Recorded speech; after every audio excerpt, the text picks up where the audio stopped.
ધારી તાલુકામાં અસામાજિક તત્વો અને વ્યાજખોરોનો જે ત્રાસ છે એ બાબતે ગઈકાલે રાત્રે ખીચા ગામના સરપંચ અને અમારા તાલુકા ભાજપના પૂર્વ પ્રમુખભાઈ શ્રી નરેશભાઈના ભાઈ જીતુભાઈ ભુવાને ત્યાં ગઈકાલે રાત્રે ધારીના આંબરડી ગામના જસુ ગતુ કાઠઈ, જયુ રાવત તેમજ અન્ય એક નવલ રિક્ષાવાળો અને બે શખ્સ, પાંચે કુલ મળીને 5 શખ્સો ખુલ્લી તલવારો સાથે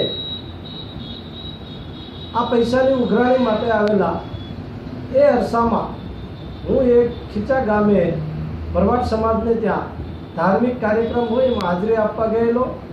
એ અરસામાં મને જાણ થતાં હું ત્યાં દોડી ગયેલો। આ જે હુમલાખોરો હતા એમણે ખુલ્લી તલવારો સાથે બહેનો સાથે પણ ખૂબ ગેરવર્તન કરેલું। ત્યારે હું ત્યાં જઈ પહોંચતા આ હુમલાખોરો ખુલ્લી તલવારો સાથે આતંક મચાવતા હતા। એમાં હું વચ્ચે પડતા એમણે મારી ઉપર પણ તલવારથી હુમલો કરેલ અને મારા હાથમાં ઈજા પહોંચાડેલ। આ જે અસામાજિક તત્વો છે એમના ઘણા ગુનાઓ પોલીસ દફતરે પણ નોંધાયેલા છે, ઘણા બીકના માર્યા ફરિયાદ પણ કરેલ નથી।